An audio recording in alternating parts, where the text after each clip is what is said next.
in Taylor adjacent news, there was a big story that happened yesterday in the Blake Lively, who apparently are not friends anymore, and Justin Baldoni case. A judge tossed his $400 million defamation lawsuit. So there's a lot to sort through in this because, of course, her people are, she's vindicated. She'll continue her fight for women. Very much like this is a major victory for her. It's huge. And as you read through what the judge said about this, it becomes less clear. So, and I've just having read 5 stories about this, what I'm seeing is there are things that he's suing her for defamation over that don't count as defamation. As in things that weren't revealed to the public that were in her initial lawsuit that are he believes not true and defamatory, but because the general public didn't hear those things, they don't count as defamation. There's also some comments that Ryan Reynolds made that's Blake Lively's husband, comments that he made to other people about this guy being a sexual predator, about Justin Baldoni being a predator.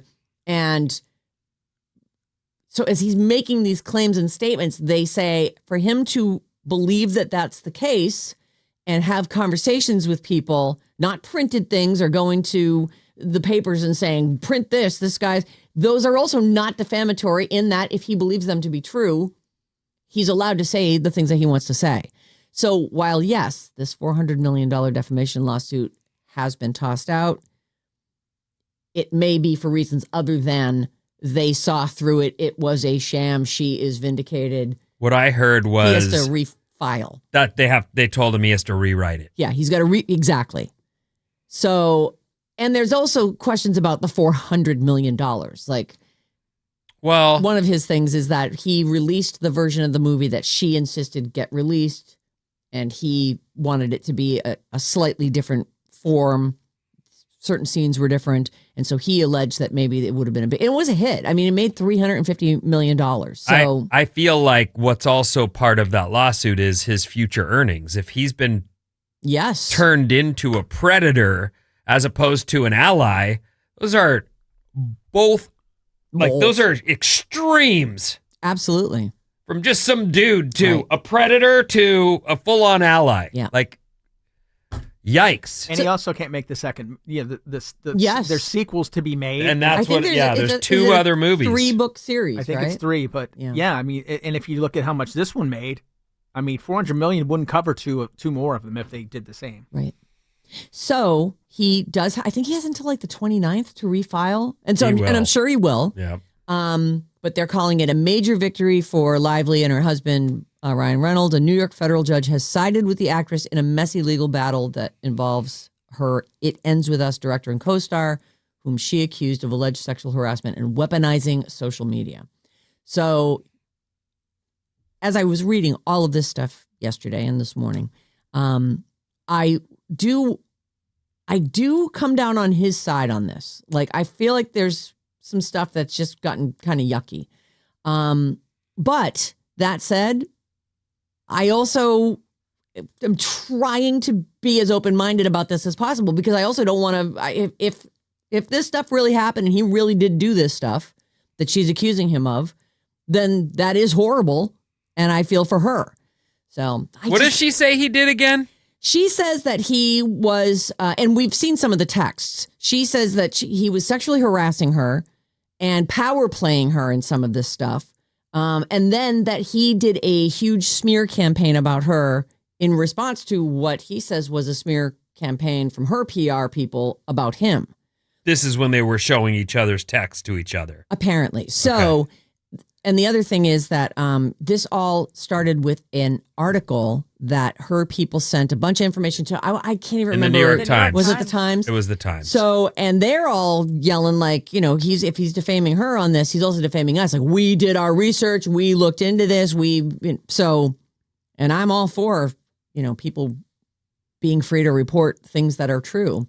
So we'll see what happens with it. But yes, Bobby, your hand is up. If I were him, I would just stop now because he could refile for sure, but is it really worth it? To your point, the public opinion is much more on his side than it is hers. So I feel like he's kind of already come out. I mean, the New York Times article totally tanked his career. And then since then, it has completely come back 180. So I think he should just they should just both cut their losses and move on with their lives at this Well, if point. they both cut their losses, I would agree. I wonder though, he would still, she has sued him. So this is a countersuit, his thing. So I wonder if you might be right. Like if he doesn't refile and says, look, I'm just going to go in. I want to stop this. I'm going to go in. I'm going to answer to the charges that she's making and defend myself against them and hopefully walk away with my reputation repaired. Right. It'll be interesting to see what he does. I feel like he's probably going to refile. You know what's interesting about that career choice is public opinion is a big part of it. And if the people who hire people to work in movies feel like we can't take a chance on this guy being our lead actor in a movie where we've got $400 million, invested, he might not work again. Right. Just based on someone trying to guess. Like that's a lot in the air. I know. You might just shy away from it. Like it's like the whole thing where someone accuses you of something that splats on you and you can't get it off of you.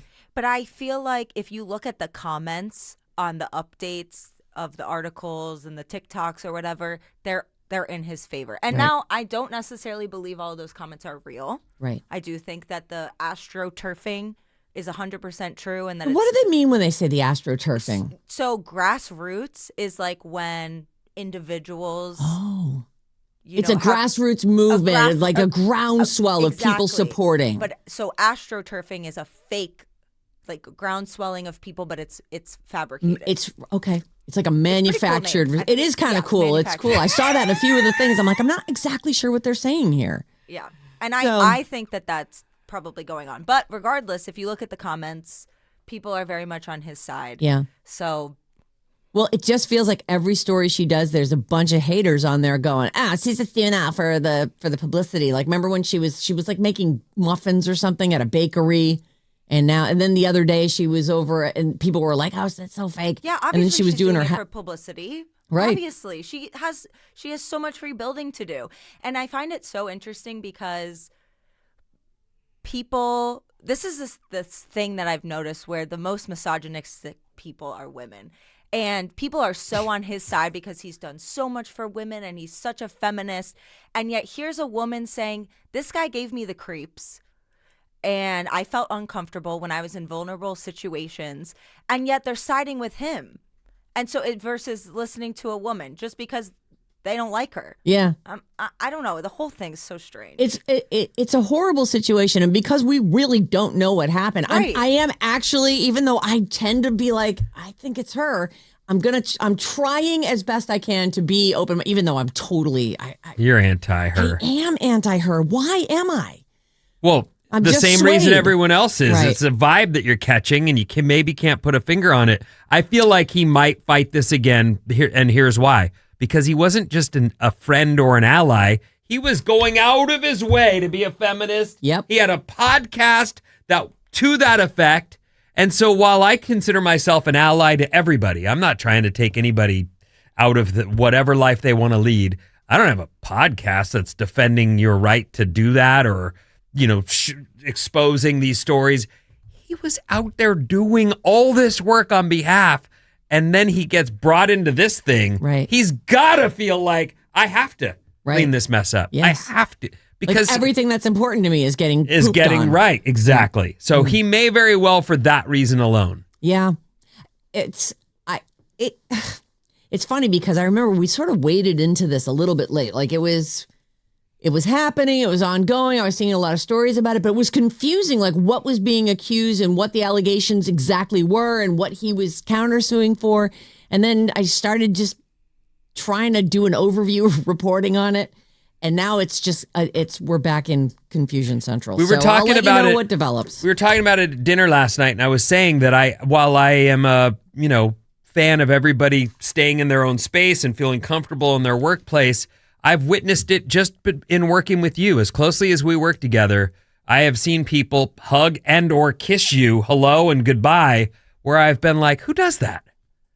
Like, and Christina said, why didn't she say something? And I said, there it is. Mm-hmm. Because you like and respect someone and you just put up with it because it's easier than saying, could you not mouth kiss me? Hello? Right.